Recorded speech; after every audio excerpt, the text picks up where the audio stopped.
Qul, Allah berfirman, in kuntum tuhibbunallaha. Katakan Muhammad sallallahu alaihi wasallam. Sampaikan pada umatmu, jika kalian serius mencintai Allah. Jadi ada kalimat begini, in tuhibbunallah, bisa nunnya dibuang, in tuhibbullah. Ada kalimat menggunakan kuntum di awalnya, kana wa akhawatuha.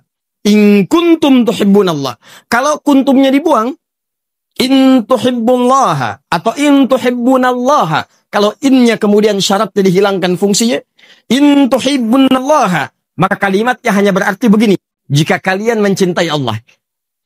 Tapi kalau menggunakan kuntum, in kuntum tuhibbunallah, maka berubah artinya, jika kalian benar-benar serius mencintai Allah.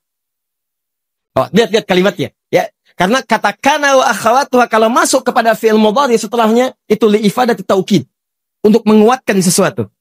Kata Allah, kalau kalian serius mencintai Allah. Jadi kalau yang cinta itu banyak, tapi yang serius gak banyak. Coba tanyakan kepada setiap lisan orang-orang yang mengatakan muslim atau bahkan mengatakan dirinya beriman, tanyakan cinta Allah enggak? Preman muslim tanya cinta Allah enggak? Cinta.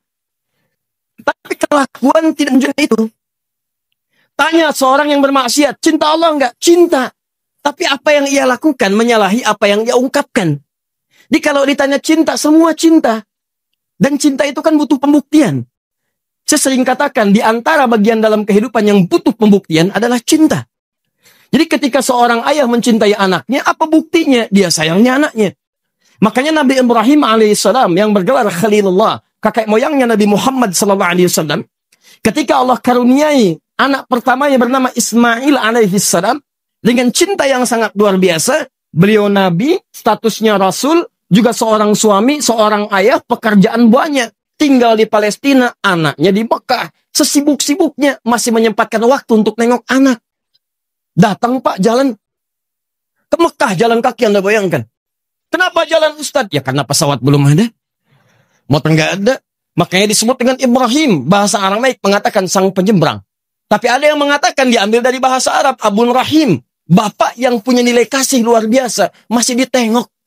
Makanya semua cinta butuh pembuktian. Karena itu sering saya ungkapkan kalimat ini, para akhwat yang belum menikah. Jika ada laki-laki mengatakan saya mencintaimu, jangan terlampau kemudian diseriusi. Apalagi dibikin status. Ternyata dia serius ya? Tidak. Itu hanya ungkapan kata-kata.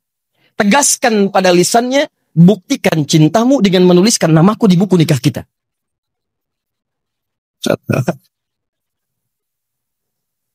Gitu caranya.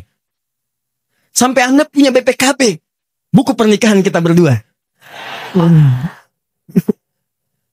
Ya, halo. Jadi setiap cinta itu butuh pembuktian. Makanya kata Allah, kalau kalian serius mencintai saya, katakan Muhammad pada umatmu. Kalau mereka serius, buktikan. Apa buktinya? Fattabi'uni. Ikuti semua tuntunan Nabi. Makanya saya kumpulkan berbagai referensi. Tidak pernah ada tuntunan kehidupan yang paling komplit kecuali dalam Islam. Dicontohkan dari bangun tidur sampai tidur lagi. Ada Pak, Bu, silahkan cek. Dan Nabi tuntunkan itu, ada semuanya. Dirangkum di kitab-kitab hadis ada. Petunjuk umumnya dalam Al-Quran. Tafsir detailnya dalam hadis. Silahkan cek. Demi Allah saya katakan, tidak pernah ada tuntunan dalam kepercayaan manapun, kecuali di dinul Islam. Tuntunan hidup yang paripurna dari bangun tidur sampai tidur lagi. Wujudnya dalam bentuk doa, bahkan langsung tuntunannya. Dari mulai bangun tidur, Abu Dawud nomor hadis 1369, bangunnya aja diatur.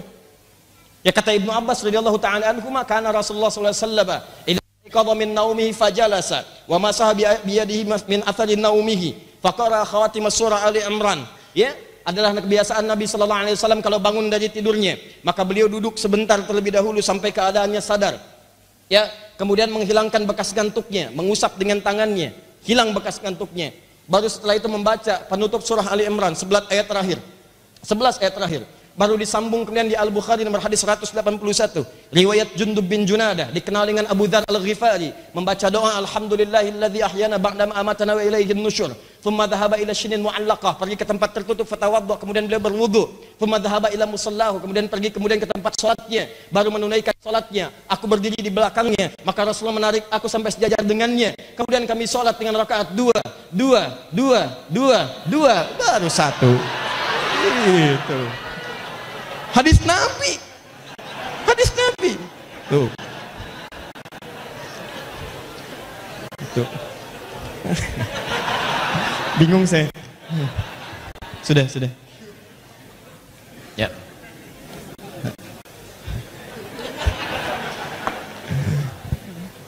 Jadi semuanya ada. Itu sampai tidur lagi. Jadi dari mulai berangkat, dari mulai terus naik sampai siang, sampai sore, sampai malam, sampai bahkan istighfar sebelum tidur tuh ada. Berapa kali istighfarnya, apa yang dikerjanya, sampai tidurnya diatur, miringnya diatur, miring ke kanan, apa kemudian yang melekat di pipinya, apa yang dikerjakan dalam tidurnya, doanya apa, ada semua. Makanya kata Allah, kalau Anda serius mencintai saya, kata Allah, maka ikuti petunjuk Nabi itu. Karena di situ ada keberkahan. Jadi mengikuti Nabi itu, maaf ya, bukan karena Nabinya diikuti, bukan.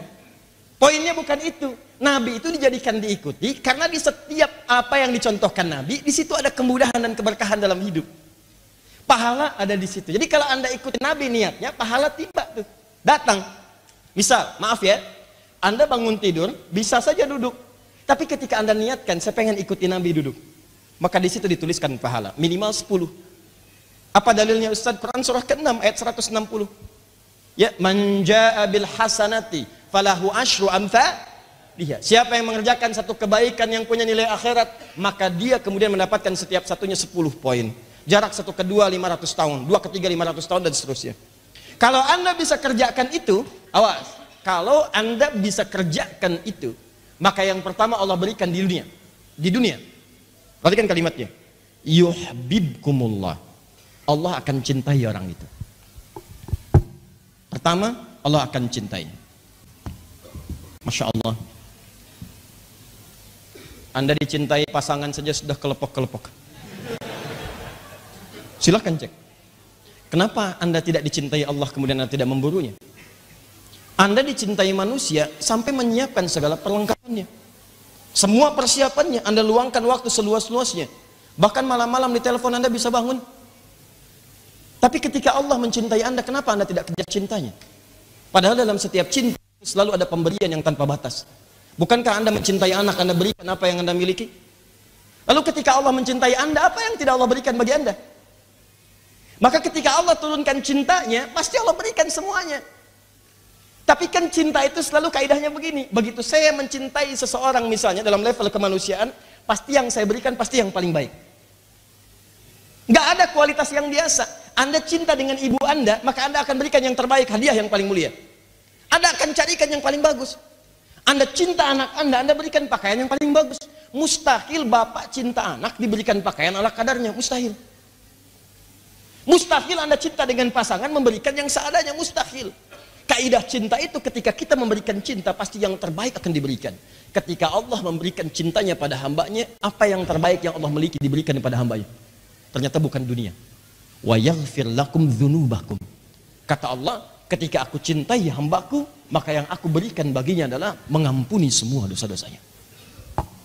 Wa yaghfir lakum dzunubakum, ampunan dosa. Makanya banyak Anda dapatkan dalam Al-Quran, kaidah-kaidah ampunan dosa itu selalu bersanding dengan cinta. Silakan lihat ini ya. Kata Allah, Anda ikuti Nabi, saya cintai. Begitu saya cintai pasangannya, Allah cintai seorang hamba yang diberikan ampunan. Nah, kaidah dasarnya ampunan itu kan kalau kita minta ampun, diampuni kan? Kaidahnya begitu kan? Di mana ditemukan kaidah itu? Quran surah kedua di ayat 222. Quran surah 2 ayat 222. Lihat akhir ayatnya. Akhir ayatnya. Innallaha yuhibbut tawwabina wa yuhibbul mutatahhirin. Innallaha yuhibbut tawwabin. Sungguh Allah mencintai orang yang terus-menerus mengoreksi dirinya. Tobat.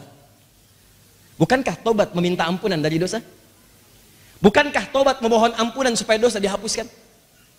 Kalau sekali tobat namanya taib. Kalau berkali-kali tobat namanya tawab.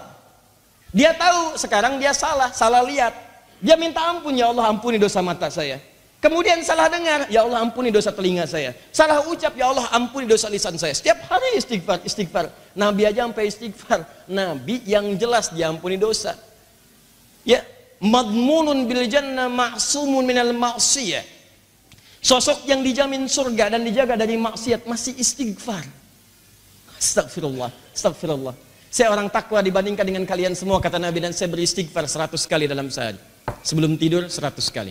70 sampai dengan 100 kali. Sebelum tidurnya astagfirullah. Nabi ahli surga. Sebelum tidur istighfar. Umatnya surga belum jelas. Sebelum tidur buka WhatsApp. Apa yang mau didapatkan? Hai para pendamba surga, di mana bekalmu ketika menghadap kepada Rabbmu? Nah, ini poinnya. Innallaha yuhibbut tawabin. Allah cinta orang-orang yang suka bertobat. Di sering kalimat ini saya ungkapkan, Allah itu lebih mencintai orang maksiat yang tobat dibandingkan orang soleh yang tidak pernah merasa salah. Tuh. Jadi ketika seorang minta ampun, dia dicintai oleh Allah. Dan ketika dia mendapat ampunan Allah, itulah orang yang sangat dicintai oleh Allah. Tanda pertama cinta Allah bukan memberikan dunia, tapi ampunan dari dosa.